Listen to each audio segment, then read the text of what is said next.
Hi, this is Eternal King here, bringing you another LOR video today.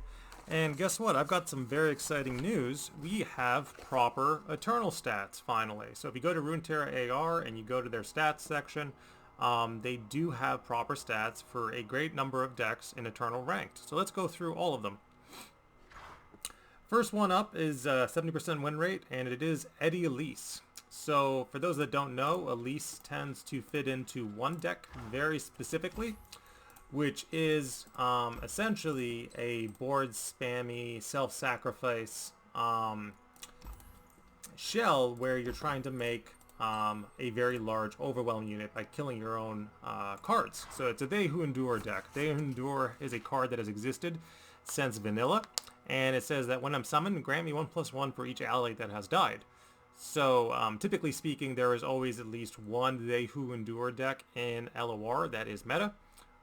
Sometimes they go in on spiders more so. Sometimes they move away from the spiders more so.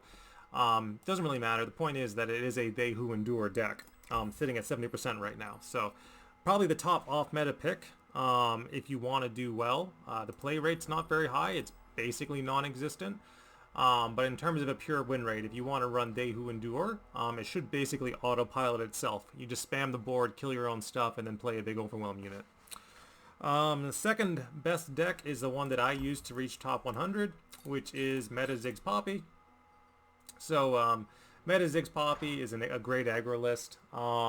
Presents some of the biggest swings. It has a burn finish, which is kind of everything you want in an aggro deck. So when I was tryharding, I was running Ziggs Poppy, and it just turns out that that deck is the second best in the game currently. Next up is Draven Rumble. So Draven Rumble, if you don't know, basically jams Overwhelm on the Rumble, and the Rumble has Spell Shield. So that's how that deck plays. That's at 64%. So 70%, 65%, and 64% for each deck respectively so far. Karma Set is up next. Really surprised that Karma Set is doing as well as it is. Typically I find the deck to be underwhelming to play against, just not that powerful, but he's putting in the work. So he's sitting at 63% right now, Karma Set. And if you don't know, Set basically generates a showstopper, and he doesn't die on challenges, so he's kind of the strongest control card in Eternal right now.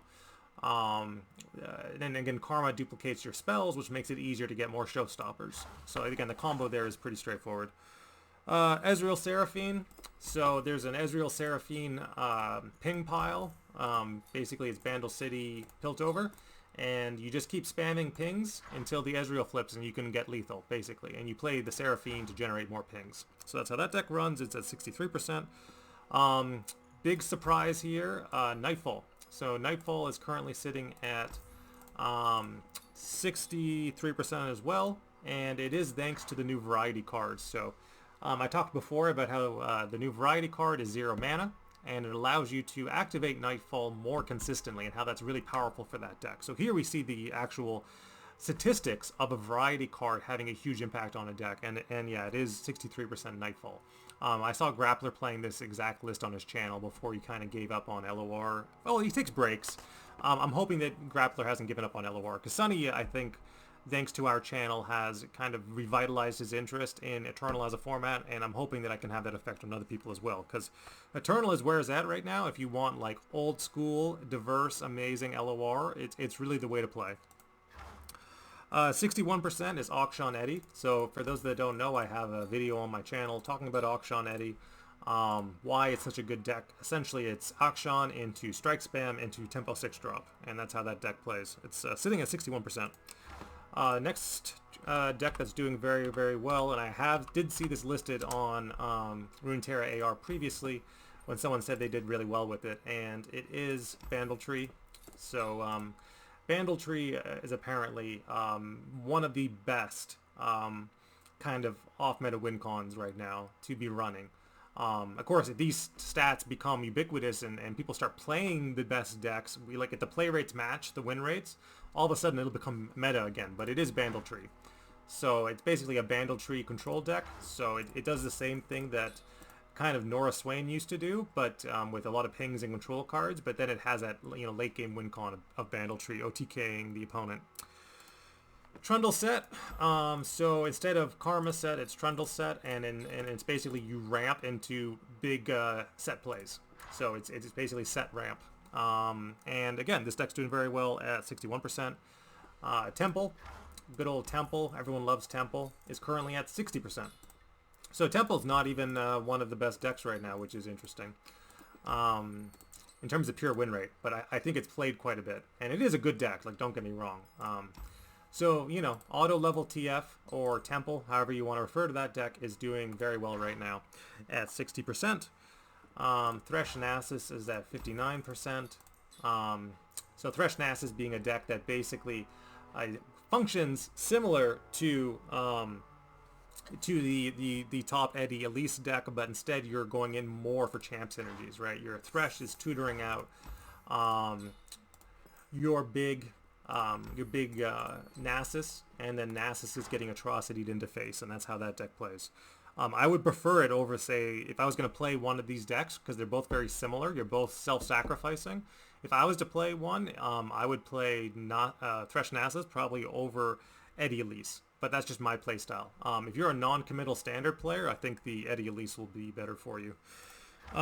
Victor Aphelios at 59%. For those that don't know, Victor Aphelios is essentially a deck that is designed to grind out the opponent's resources as much as humanly possible, more so than going for any specific win con. You just keep accumulating these, Gravitum, Calibrum, Crescendum, and you just keep doing that over and over again with Aphelios, and you play the Victor, and then you force removal out of the opponent for the Victor, and you just keep grinding and grinding and grinding until the opponent presses concede. And that's how that deck functions, and it's at 59%. Field of Rush is currently sitting at 59% as well. So for those ramp players, this isn't standard. You can play Field of Rush in Eternal, and you'll win 59% of games if you're playing an optimal list.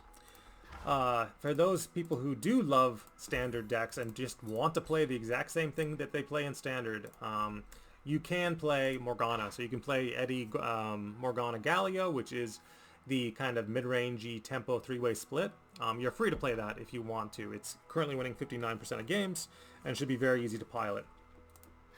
Sitting at 57% is one of my favorite decks, which is Jace Lux. High synergy. I think it got buffed after the release of the new variety card. I think the new Poro card is very, very strong in Jace Lux. At least I like it. Gangplank Sejuani at 56%. That's a very strong performance for Gangplank Sejuani.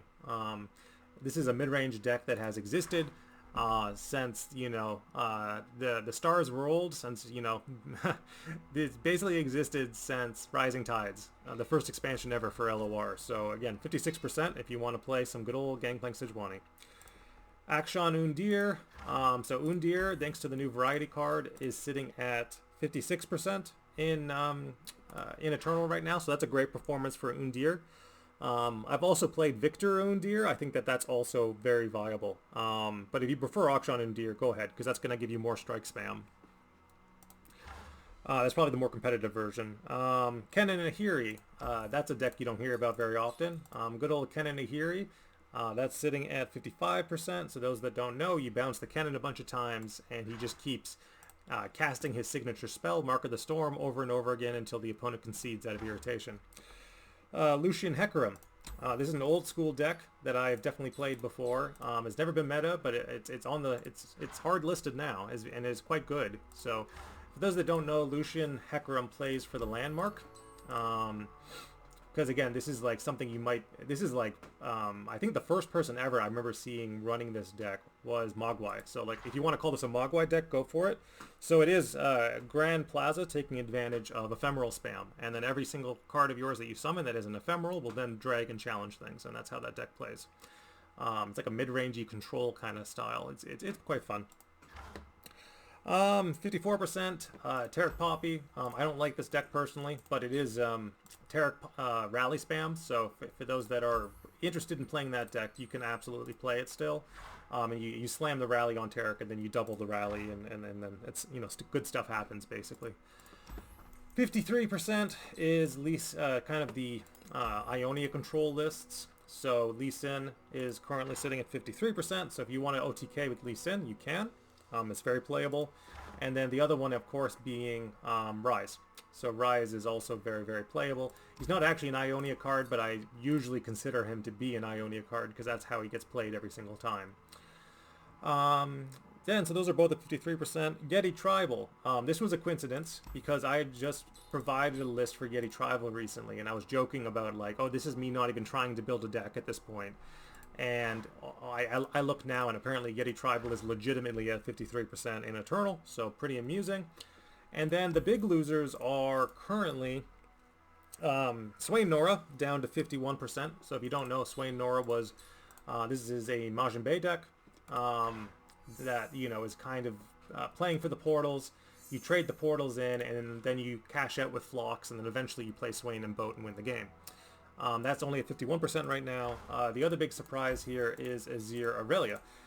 I'm not that surprised because every single person I see play Azir Aurelia is playing it wrong. It's actually a very hard deck to play for standard players specifically because you do have to go all in on the Azir flip, and you have to go all in on a lot of the synergies and the Aurelia level up as well. You have to, if you don't go for that, if you just take open attacks, the deck literally doesn't do anything.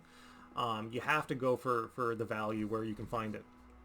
And then finally we have Galio and Undir, which is going in for the regen and the Galio synergy, and that's at 51%.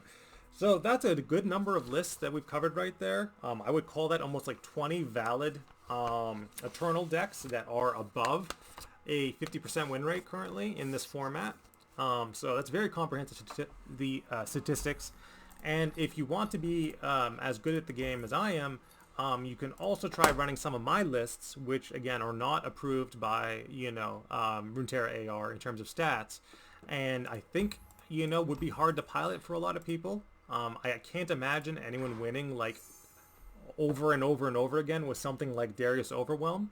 But then again, you know, Sunny won 7 games in a row with Lulu support, and that was another deck that I was talking about bringing back. So I think there's a lot more decks that are playable in this format than, strictly speaking, what you'll find in the top 20. But that top 20 is pretty diverse too, so there's a lot of fun stuff. So again, there's some stats for you. That's the meta. This is Eternal King signing out.